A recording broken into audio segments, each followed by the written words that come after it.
Alright, I'm gonna go on and on. Whew, I just ate a bunch of smoked meat. Anyway. Oh, look at this freaking guitar. Master Series Jazz. Look at that binding. Oh my god, this is terrifying how nice this is. So easy to play. Navigating the Changes, round 2. I did a video a while back and I discussed this matter.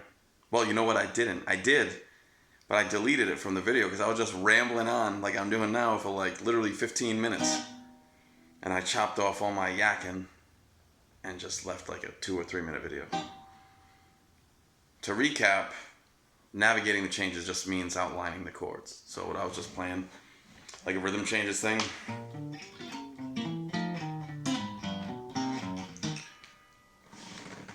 In a jazz tune, any tune really, but rock tunes might stay like in a key. You know, you might be going.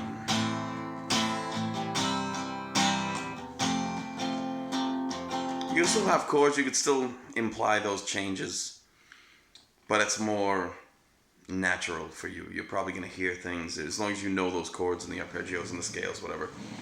You're going to be able to create music. You're going to be able to improvise something that should flow with those chords. Jazz stuff gets a little more unruly. It's treacherous at times. Rhythm changes are one of the worst because they're like...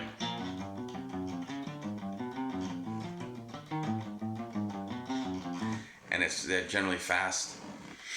So if I just break them down real quick and I talk about like some different ways to do it, like a B flat, 1 6 2 5, 3 6 2 5,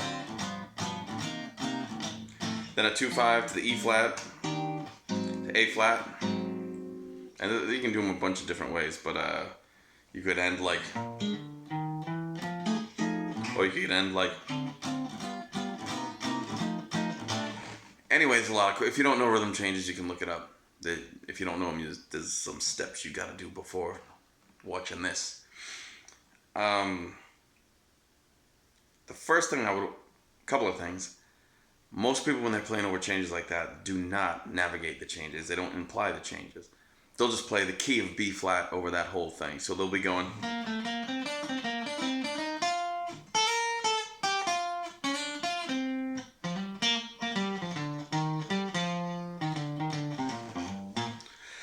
Now I was still being considerate of the chords. I wasn't just going.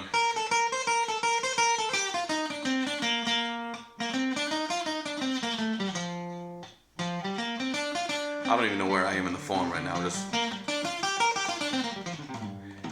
So you can play, like, if you're just getting started with this type of stuff, you could most certainly take a couple of notes or a couple of strings, just be like 1 2 3.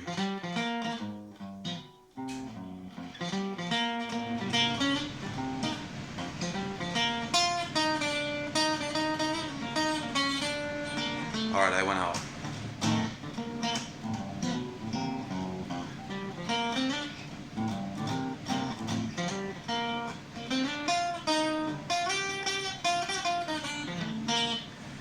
That was all in, and it would sound fine. It would just get a little boring, as opposed to going like.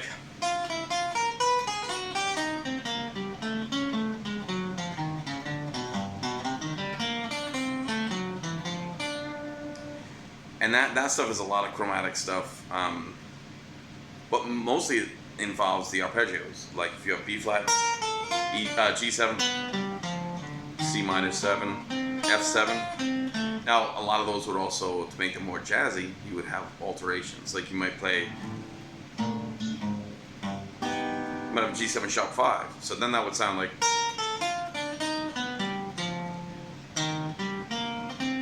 Then like the F. So you have.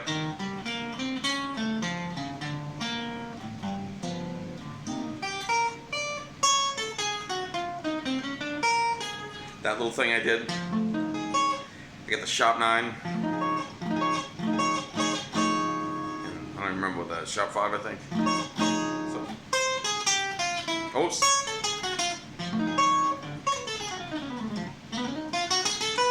So I'm do a melodic minor over that. I don't expect people to really pick up on this stuff, but at the very least, you want to be paying attention to the chords. And if you're not hearing stuff, like if you're playing giant steps,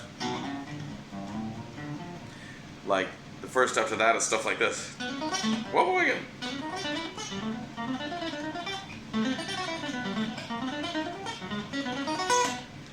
You know, fragments they call them.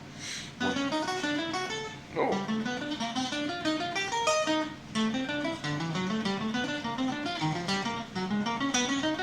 It's been a while.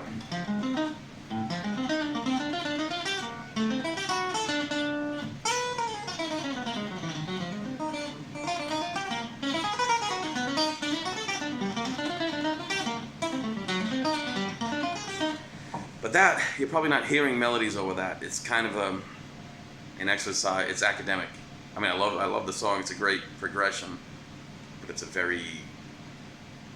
like gymnastics. It's crazy.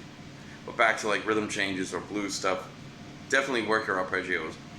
The big steps you're gonna want to do with these. Number one is the chords. Figure out the chords.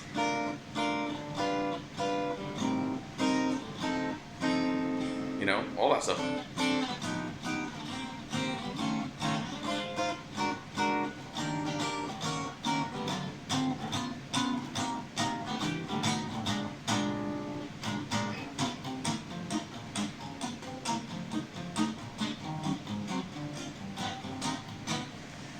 Once you get those voicings, every chord voicing you have, you should have a corresponding arpeggio scale, lick, phrase, chunk of stuff. So if I'm playing like that B flat major 7, if I played here, I could play, if it was a beboppy thing, which it is in this case, I could go. Or like ascending, I could go. There's just a million. Or I could just play the scale.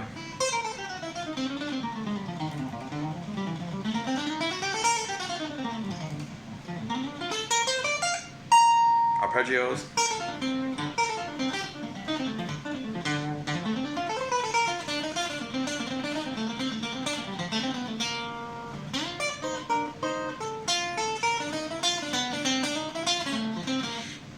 But you should have a little thing, a bit of stuff for every chord.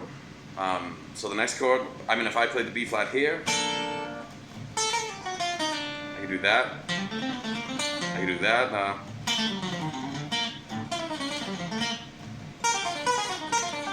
Oops. There's just a bunch of stuff. You want to know your scales and arpeggios. You need to know the instrument, which is what a lot of guitar players are lacking. They won't know your B flat major 7 there, here, here. They won't know them all, and so how are you going to piece together all this other stuff if you don't know the fundamental things? So real quick, and you want to work on voicings that are pretty close. You don't, maybe the first step might be stuff like this.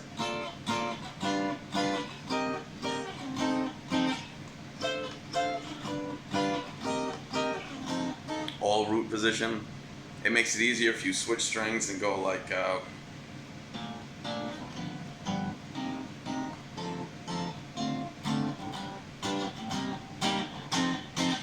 you're not leaping around everywhere, but eventually you want to get into your inversions and you want to know your scales for all of those.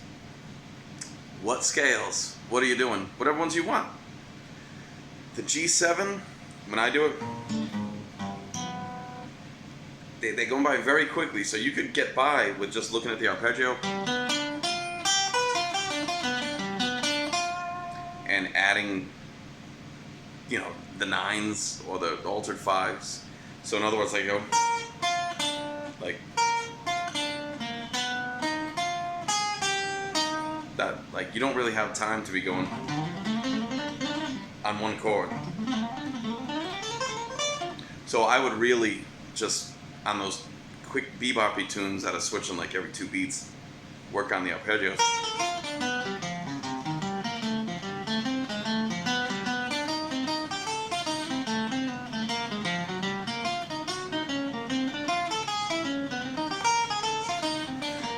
Stuff like that. And then if you want to double time, but the scales I would use real quick I would use sort of a hybrid B flat, let's say B flat major. I would might throw the flat 7 in there. But and again, this isn't.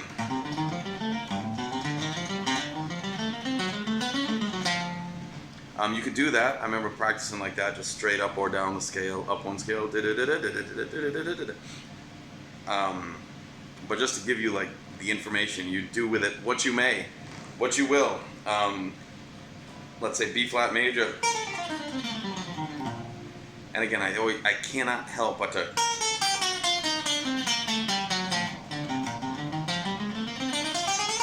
throw those chromatic things in there. They're just ingrained in my fingers. G. I love the diminished. I really don't use it all that much, but if I were to teach this, I would say diminished.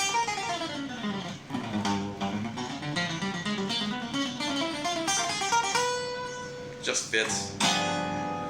Got that. Or you could do G altered, but let's just say diminished. So B flat major, G half step, whole step diminished. All right.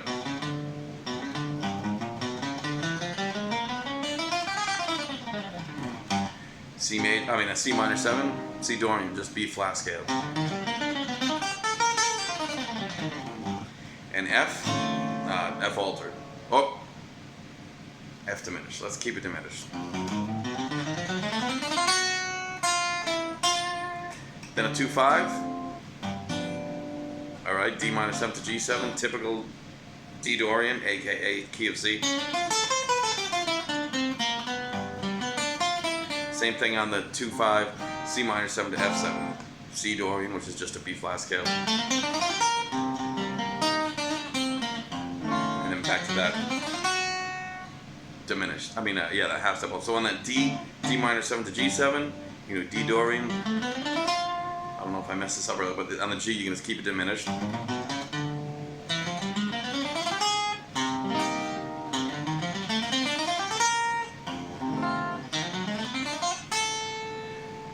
All right, so that's a good starting point for you, but really those 2/5s with that diminished scale,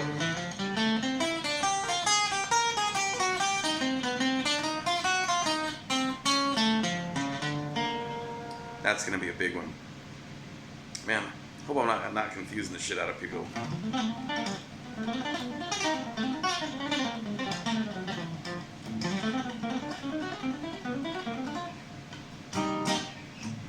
Freaking love this guitar. 2,500 if you want it. All solid, tap tuned, all that fancy wood binding. If not, it's all good.